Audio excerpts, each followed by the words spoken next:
In episode 111, we introduced the idea of copyright ownership, specifically when we're working with third parties. We asked the question, who owns the rights that were created by that third party? Now, I want you to tell me in the comments if you remember the answer. If you don't worry, I'll tell you. The person who brings the idea to life is also known as the author. The author owns the copyright unless it's a work for hire. And there are only two instances where work for hire applies. We talked about that in detail in episode 111. That's where you go to listen. If you haven't listened to it, you can get the specifics of it. But there are only two instances that applies, right?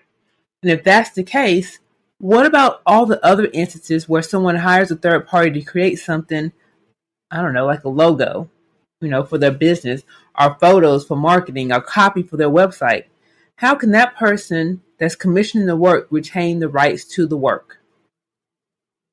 Welcome to episode 112 of the Own Your Genius podcast. I am your host, attorney LaKanya Murray, owner of Off the Mark IP Solutions, where we help clients throughout the United States own their genius through trademarks, copyrights, and contracts. And I have no idea why I'm so hyped about episode 112. Well, I take that back. I absolutely do know why I'm so hyped. It's because 112, like the number 112, brings back memories of being in college and hanging out with friends and listening to the group 112. Like I remember, this is just one of the 112 stories I have. I remember being in my crappy apartment with no furniture, and my friends Chanel and LaToya were over. And I think this is the day that Toya brought over her boyfriend Snake to hide. So they lived in the dorm. Somehow she was snake sitting for her boyfriend, and then somebody's parents was popping up, and so they needed to hide the snake, because how do you explain to your parents that you're babysitting a snake for your boyfriend when you're supposed to be at school learning? Okay. Anyway, Snake at my apartment, and that's a whole nother story because I can't remember if that's I think that's the same day. Anyway, I remember listening to 112, the CD, and we were listening to that song. It was called Your Letter. And we were just like, oh, because in the letter, he's telling the story about how he found this letter on the floor and she's pouring her heart out to him. And we were like, oh. And then he gets to the end and we're like, oh, like so sad because like, oh my gosh, that was really messed up. And we were like boohoo crying. I'm pretty sure alcohol was involved. I don't know what was wrong with us. Anyway, I do have other 112 stories, which is why I'm really excited for episode 112. But I know y'all aren't here for all of my 112 and college throwback memories. Y'all aren't here for that. You're here to learn about copyright ownership and how it works. So today's podcast is a good one. Let's get started. So if last week we talked about work for hire, which left open the question of, who owns the rights to this logo? We're going to in this episode, we're just going to use logos as the example because I know many business owners, they outsource the design of their logo to third parties, and they do so with the intent that they will be able to do whatever they want to with that logo, that they will own the rights to it. So how can we make that happen? One of the ways that we can make that happen is through a copyright assignment, which transfers the rights from the author to the person commissioning the work.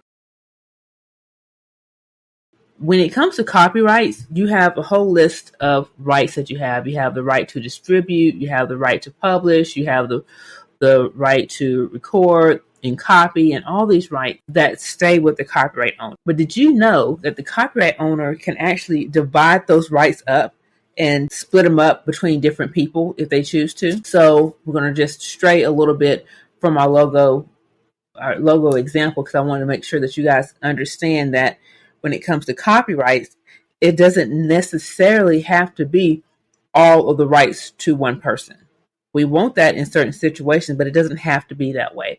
So for example, if you're an author of a book, you can give one person, you can grant rights for one company to publish that book, and then you can grant another right to someone else to turn that book into a movie. And those rights can be limited to those specific, rights and distributions, copy, publish, or distribute, or make derivatives. They can be divided. But if we jump back to what we were talking about, those rights can be transferred from the designer to the business owner. So with the transfer right, the author can transfer all of the rights to some of their rights. Also, the rights can be transferred by law, meaning that the copyright author has nothing to do with it. There's a legal reason that it has to be transferred. For example, bankruptcy or divorce proceeding, right? Or if the author dies without a will, then all of their interests, maybe their music catalog, will go to probate court, and probate court will decide what to do with it. So that's how rights can be transferred through law. But what we want as the business owner, especially if we're talking about creating a logo, we want the author to choose to transfer all their rights to us. Don't divide these rights up. I just thought about Love Jones. He's like, no, you don't have to. I don't have to wait on mine. I take mine right now. I don't know. Anywho. So, but how it works, if you're going to transfer those rights have to be transferred in writing, unless it's ordered by the court or by operation of law. Anything other than that, the rights have to be transferred in writing, and you have to specify what rights are being given. And that's just because, again, copyrights, there's so many rights that are vested in ownership, and they can be divided. So you need to be detailed and particular about what rights you're giving to who. When it comes to transferring those rights of ownership, that agreement, that transfer agreement, it can be a copyright assignment agreement or maybe a licensing agreement that we'll talk about a little later. Those rights don't have to be recorded with the U.S. Copyright Office, but they can. They definitely can. But to be clear, when you're recording it with the Copyright Office, it's not that the Copyright Office is doing, they're not doing anything with the transfer. Like, they're not making the transfer. Only thing they're doing is keeping a record of that transfer in their database. That's it.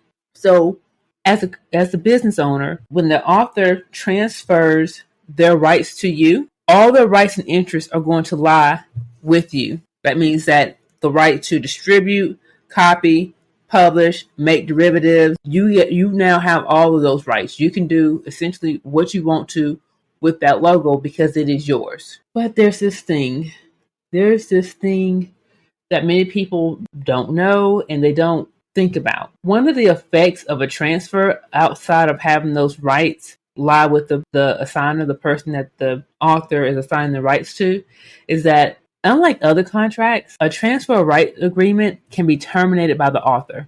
Exactly. You probably like, wait, did I hear that right? Exactly. Can you imagine? And we've seen this. I wrote an article about it, about a guy who was in gaming who entered into a contract and didn't like the terms, and the court was like, oh, well, too bad. Like, you buy a house, essentially, right? You think about buying a house, and then the seller is like, oh man, the value of that house is really appreciated. I want that house back. Essentially, that's what the government was doing with copyrights, because they didn't want the artists to be taken advantage of in cases where, when they transfer the rights, the person that they transfer the rights to ends up making a lot of money, and the artist makes none because it was an unfair deal. So they threw this in there. Hey, if you transfer these rights to this person, after 35 years, you can come back and terminate that agreement. So, like I said, many contracts, you can't do that with a house. If that seller comes back to you and says, hey, your house is appreciated, we want it back, you're going to look at them like they're crazy. Like, okay, we know, we'll take this money, thank you. But when it comes to copyrights and transfers, it's a little different. So, and the rules vary depending on whether the transfer was made prior to 1978 or after. And what you have to know is, it's not like someone can transfer their rights to you today and then come back tomorrow and say, hey, we're terminating this agreement. The termination of rights cannot happen before 35 years after the transfer of rights, and a written notice must be provided to the assignor, meaning the person that the author assigned the rights to, and the Copyright Office. Whew.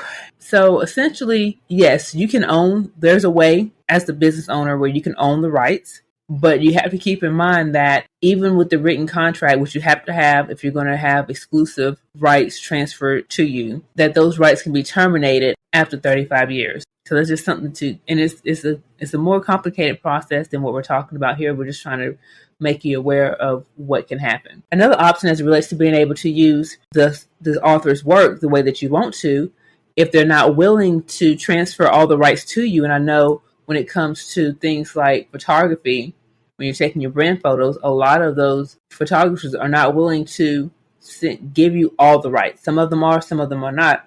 But what they are willing to do is license their work to you to use in certain ways. And so it's an alternative to transferring all the rights. Essentially, a license is permission to use the author's work in a certain way, and is also subject to certain conditions. And we talk about you hear me talk about licensing a lot when it comes to trademarks, because you can license your trademarks, but license also applies to copyrights. And I just thought about, we watch a lot of Marvel movies here, and Sony and Disney, they have a licensing agreement as it relates to Spider-Man. That's why when you try to find Spider-Man on Disney Plus, it's not there, because right now I think it's Sony's turn. So it can be those rights to distribute. You can carve out certain rights. So a photographer might give you a right to publish, but not the right to create derivatives of their work or copy their work. Like the rights that they give you in that licensing agreement may be limited. And the licensing agreement is also subject to termination. So you can have a licensing agreement that can last, the agreements can say 50 years, but at year 35, if the author or the heirs choose to, they can terminate those rights with written notice. But one of the things that gets me when it comes to business owners and outsourcing is that they'll go to sites like Fiverr or Upwork or 99 Design or any of those sites that does where you can hire someone to create this for you. And while the terms may say one thing, the seller of the gig will say, hey, I'm going to create this gig for you and it's going to be this price. But if you want commercial rights, it's going to be another price. And a lot of people will be excited and they'll be like, okay, I'm going to pay the extra money for the commercial rights because now I get to own the copyright to that logo. And I just want to tell you that is not what commercial rights means. Commercial rights is essentially a license to be able to use that author's work in a commercial manner, meaning that you can sell it, like you can put it on a product and you can sell it. You can use it for your business without getting in trouble with them. It is not a transfer of rights. You do not have all the rights that are vested in the author when you see commercial rights. So that's something that I really want to make sure that as a business owner, you need to have these conversations with these third parties that you're working with, and you need to have a written agreement that spells out what your understanding is, because a lot of times what I'm seeing is people are hiring artists to create things for them, whether it's a logo, whether it's copy or whatever it is. And there's no mention of the intellectual property that's being created as a result of the work that they were hired to do. And when that happens, that means that all those rights lay with the artist or with the writer, whoever it is that's creating it and bringing it to life. I've seen a case, and we talked about it before, where there was this company out of New Orleans, and they hired someone to create their logo for them, right? They hired them to create the logo for them. And that company also said, hey, you know what? In addition to creating your logo for you, we're also going to help you with your e-commerce. Something like that. Something like that. Basically, they created the logo for them. And then they said, in addition to the fee that you charge you paid for the logo, we want a percentage of the sales that you're making. I think they were helping them with their e-commerce site. And a few years went by, and when the company decided to stop using them for the e-commerce site, the designer went and said, oh, well, we're going to take back our rights in this copyright. And actually what they also went and did is filed a trademark for the logo as well, which they didn't have any standing to do that. But that's beside the point. Because they were the copyright owner, they did have the right to say, you can no longer use the logo that we created for you for your business. And by this time, they invested a whole, over $30,000 working with this company. And the first thing was, and this wasn't a termination of the transfer of rights that we talked about before. This was a case where the contract did not specify a transfer of rights. It did not speak to ownership of intellectual property at all. Therefore, those rights remained with the designer, and they were able to just pull those rights back. They were able to say, hey, we don't want you using our logo anymore. And I don't want that to happen to you all. So whether it's a logo, just whenever you're working with a third party and they're creating something for you, you need to, if your intent is to own that, you need to have that conversation, make sure you're on the same page, because if that's your intent, different artists will handle it in different ways. Their fees may vary depending on whether or not they're transferring all their rights or giving you a commercial license or retaining all the rights for themselves. So you need to have that conversation and put it in writing so that you'll know. Okay,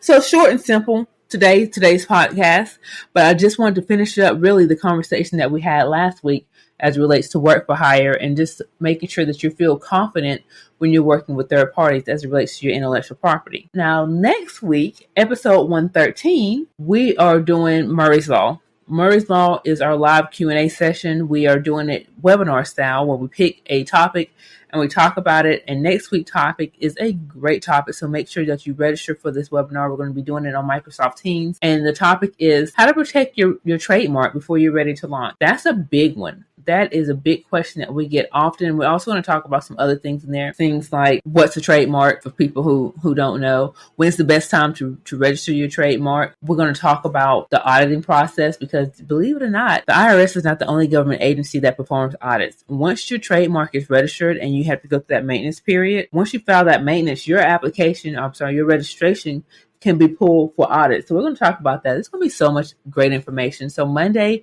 at 1 p.m. Central Time, make sure to tune in for the live version of the Own Your Genius podcast.